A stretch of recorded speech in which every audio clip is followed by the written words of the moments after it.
بسم اللہ الرحمن الرحیم۔ آج کی مجلس میں جو سوال پوچھا گیا اس کا جواب۔ سوال یہ پوچھا گیا کہ جی ہم گھر سے باہر نکلتے ہیں تو عمومی طور پہ گلیوں میں کتے گھومتے ہیں، کتوں کے بچے گھومتے ہیں جو کہ آ کے ٹچ ہوتے ہیں، وہ یہ زبان سے پاؤں میں بوسہ دے دیتے ہیں، کپڑوں کو لگ جاتے ہیں۔ اسی طریقہ سے بلی، عمومی طور پہ گھروں میں بلیاں پائی جاتی ہیں، وہ بھی لمس کرتی ہیں، ہاتھ کو بوسہ دے دیتی ہیں، زبان لگا دیتی ہیں، لعاب لگا دیتی ہیں، پاؤں میں لگا دیتی ہیں، اور اسی طریقہ سے کپڑوں پہ لگ جاتی ہیں۔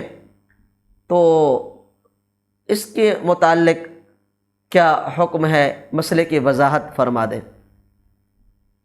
دیکھیں، کتا تو نجس ہے، کتا نجس ہے، چاہے کتا بڑا ہو چاہے چھوٹا ہو، کتا کتا ہی ہے۔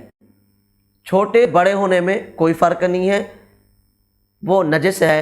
اگر کتا ہاتھ کو زبان لگاتا ہے یا پاؤں میں زبان لگاتا ہے، لعاب لگ جاتا ہے، وہ نجس بھی ہے۔ اور اس کے اندر بعض نے یہ کہا ہے، اطباء نے، کہ کتے کے اندر زہر بھی ہوتا ہے، وہ زہریلا بھی ہوتا ہے، زہر بھی ہوتا ہے اس کے لعاب میں، اور اس کے جو ہے نجس بھی ہے۔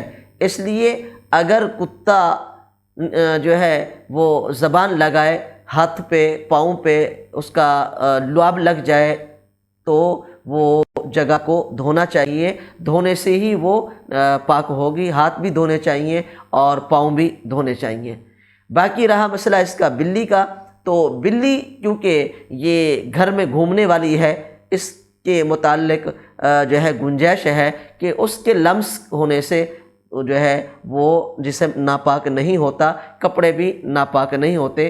اس میں بعض لوگوں نے ایک اور توجہ نکالی ہے جو کہ غلط ہے، کہ جی اگر وہ بلی جو ہے وہ خشک ہو، اس کا جسم خشک ہو، تو پھر اگر وہ ٹچ کرتی ہے، لمس کرتی ہے تو کوئی مذاقہ نہیں ہے۔ اگر وہ گیلی ہو تو پھر وہ کپڑے ناپاک ہو جاتے ہیں، جسم ناپاک ہو جاتا ہے۔ ایسا کوئی مسئلہ نہیں ہے، چاہے وہ گیلی ہو چاہے وہ خشک ہو، دونوں صورتوں میں وہ ناپاک نہیں ہوتی اور جسم کو ناپاک نہیں کرتی، کپڑوں کو ناپاک، اس کے ٹچ ہونے کے کپڑے ناپاک نہیں ہوتے۔ ہاں البتہ اس کے اوپر کوئی ظاہری گندگی لگی ہوئی ہے، کوئی ظاہری گندگی لگی ہوئی ہے اس کے جسم پر، جیسے عمومی طور پر شہروں میں اس کا سیوریج کا پانی ہوتا ہے، اس کے اندر وہ چلی جاتی ہیں، اور اسی طریقے سے کوئی جو ہے بظاہری اس کے جسم کے اوپر گندگی لگی ہوئی ہے، تو پھر اگر وہ ٹچ کرتی ہے، وہ جسم سے ٹچ ہوتی ہے اور وہ گندگی بھی جسم کو لگ جاتی ہے، تو پھر یہ کہ جسم ناپاک ہو جاتا ہے، کپڑا بھی ناپاک ہو جائے گا، اس کو دھونا پڑے گا۔